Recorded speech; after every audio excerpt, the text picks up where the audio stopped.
இப்போ தமிழர் என்பதற்கு அடையாளம் என்ன? இப்போ திராவிடர், தெலுங்கர் நிறைய பேர் இங்கே வராங்க, தெலுங்கராகவே இருக்காங்க. கன்னடர்கள் இங்கே வராங்க. பல வருஷமாக வீட்டில் கன்னட மொழி பேசுகிறாங்க. பல வருஷமாச்சு, 50 வருஷம் ஆச்சு, வீட்டில் தெலுங்கு பேசுகிறாங்க. அதுபோல் சமஸ்கிருத மொழி, இந்த மாதிரி தமிழர் என்பதற்கு என்ன அடையாளம்ப்பா? அவங்க தெலுங்கர், இவங்க திராவிடர் அப்படிங்கிறோம். அப்போ தமிழர் யார் அப்படின்னா, தமிழில் கல்வி பயில வேண்டும். முழுக்க முழுக்க இன்னொரு மொழியை நீ கற்றுக்காத. ஒரு ஜப்பானியர்கள் யாருன்னா, அவங்க ஜப்பான் மொழி மட்டும்தான் தெரியும். தேவைப்படுறவங்க தான் இன்னொரு மொழியை கற்றுக்குறாங்க. அது இன்னொரு மொழி எது வேணாலும் இருக்கலாம். ஆங்கிலமாக இருக்கலாம், தமிழாக இருக்கலாம். அது அவங்க விருப்பம். ஆனால் பள்ளிக்கூடத்தில் இன்னொரு மொழியை கற்றுக் கொடுக்கல அவங்க. ஜப்பான் மொழியை தான் கற்றுக் கொடுக்குறாங்க. ஆங்கிலத்தை கற்றுக் கொடுக்கல. ரஷ்யாவிலையும் சரி, சீனாவிலையும் சரி, ஜெர்மனிலையும் சரி, ஃப்ரான்ஸ்லேயும் சரி, அவங்க இன்னொரு மொழி கற்றுக் கொடுக்கல. ஒரே மொழி. அந்த ஒரு மொழி கொள்கையை இங்கே நீ கற்றுக் கொடுக்கும்போது அப்போ தான் நீ தமிழில் கல்வி பயில வேண்டும், தமிழில் தொழில் செய்ய வேண்டும், தமிழ் மட்டுமே உனக்கு தெரிந்திருக்க வேண்டும். அப்போ தான் நீ தமிழர். விருப்பப்பட்டால் ஆங்கிலம் கற்றுக்கோ, அது வேறு எங்கேயா போய் கற்றுக்கோ. சுயமுயற்சி அடிப்படையில். அரசாங்கம் அதை கற்றுக் கொடுக்கக்கூடாது. அரசாங்கத்துக்கு அந்த அக்கறைலாம் தேவையில்லை. அப்போ யார் தமிழர்னால், தமிழில் கல்வி பெற்றிருக்க வேண்டும், தமிழில் தொழில் செய்ய வேண்டும், தமிழில் மட்டுமே தொழில் செய்ய தெரிந்திருக்க வேண்டும், அவர்கள் தான் தமிழர். அப்படின்னா இந்த தமிழ்நாட்டில் இருக்கிறவங்க தமிழர்களா அப்படின்னா ஒரு பாதி 50% தான் தமிழராக இருக்காங்க, மீதி 50% ஆங்கிலேயர்களாக இருக்காங்க. அப்படி கூட வச்சுக்கலாம். அல்லது 20% தான் தமிழர்களாக இருக்காங்க.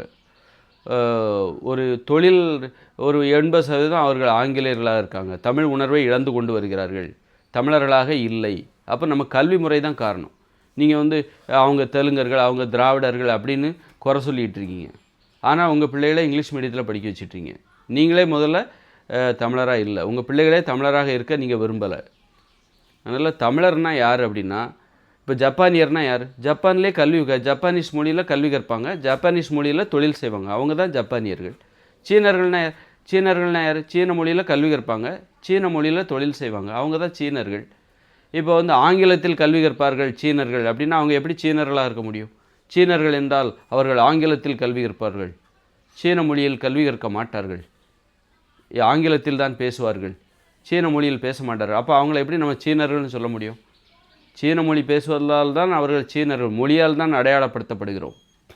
தமிழர்கள்னால் யார்? கன்னடர்கள்னால் கன்னடம் பேசுவாங்க, மலையாளின்னா மலையாளம் பேசுவாங்க, இந்திக்காரங்கன்னா ஹிந்தி பேசுவாங்க. அது மாதிரி அந்த மொழியால் தான் மொழி தான் நமது அடையாளம், முகவரி.